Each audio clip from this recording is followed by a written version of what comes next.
3 des plus gros créateurs français viennent de lancer une boisson ensemble. Ça peut paraître anodin, mais c'est extrêmement bizarre parce que Squeezie aurait pu la lancer tout seul, Inoxtag pareil, et Léna, même situation. Alors pourquoi partager le gâteau? Pourquoi diviser les bénéfices? Et pourquoi lancer une seule marque à 3 alors qu'elles auraient pu chacun lancer la leur? Au départ, vous pensez voir une simple collaboration entre influenceurs, mais en creusant, vous vous rendez compte que Ciao Energy, c'est pas qu'une histoire de boisson. Parce que derrière ce lancement se cache une stratégie déjà utilisée par Logan Paul, par MrBeast et par une nouvelle génération de créateurs qui est en train de changer les règles du business sur internet. Une stratégie qui permet à une petite équipe de youtubeurs de jouer dans la même cour que des géants comme Coca-Cola, Monster ou Red Bull. Et si Squeezie, Inoxtag et Léna s'associent aujourd'hui, c'est qu'ils ont compris quelque chose que la plupart des marques découvrent beaucoup trop tard. Ciao Energy, c'est le petit frère de Ciao Kombucha.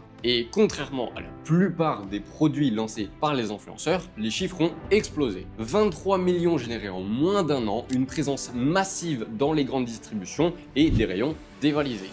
C'est plus facile de trouver Squeezie que de trouver Ciao Kombucha. Et c'est justement là que ça ne colle pas. Parce qu'en business, quand une formule fonctionne, on évite généralement d'y toucher. Alors pourquoi tout changer? Pourquoi lancer un nouveau projet? Pourquoi prendre le risque de s'associer? Et surtout, pourquoi partager les bénéfices avec deux autres créateurs alors que Squeezie a déjà prouvé qu'il y arrivait très bien tout seul? Si on considère que Ciao Energy est la suite logique à Ciao Kombucha, alors c'est un échec. Mais si on creuse, on se rend compte d'une toute autre réalité. Quand on regarde les audiences de Squeezie, Inoxtag et Léna, on pense trouver des communautés très similaires. Après tout, ils sont tous créateurs de contenu, tous ultra connus et s'adressent tous à des jeunes. Mais en réalité, leurs audiences n'ont rien à voir. Parce que Squeezie parle à une audience qui a grandi avec Internet, le gaming, la créativité, la culture web. Inoxtag attire une génération qui a grandi avec un smartphone dans la main et qui se challenge, l'esprit Kaizen, le sport et l'aventure.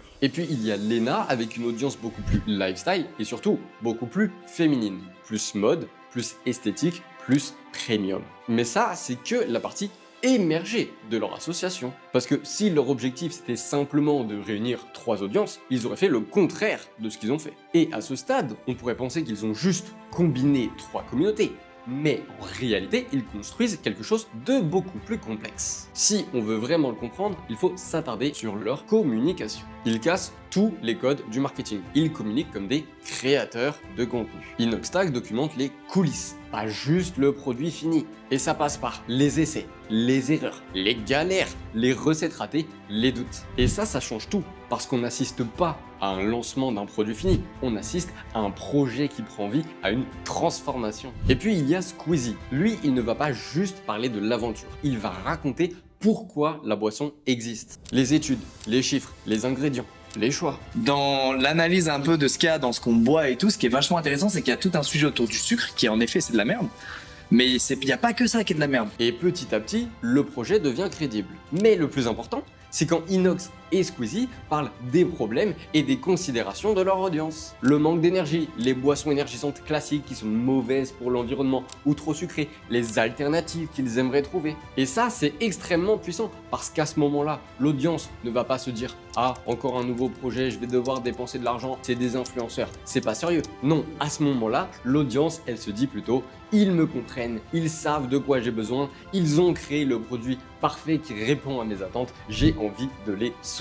Sauf que si Squeezie, Inox et Léna avaient chacun lancé une boisson dans leur coin, ça n'aurait absolument pas fonctionné. Parce que même s'ils vendent tous la même canette de Ciao Energy, ils vendent un contenu différent. Pour Inoxtag, Ciao Energy, c'est pas vraiment une boisson, c'est un carburant. Le carburant de l'esprit Kaizen, le carburant de ceux qui veulent se challenger. C'est presque une version créateur de ce que Red Bull propose pour les sports extrêmes. Pour Léna, l'histoire elle est complètement différente. Ciao Energy devient un objet lifestyle, un produit premium, esthétique, moderne, quelque chose qu'on a envie d'associer à son image. Et pour Squeezie, Ciao Energy devient le compagnon de longues sessions gaming ou créatives et c'est ça le coup de génie. Ils racontent chacun une histoire différente autour d'un même produit.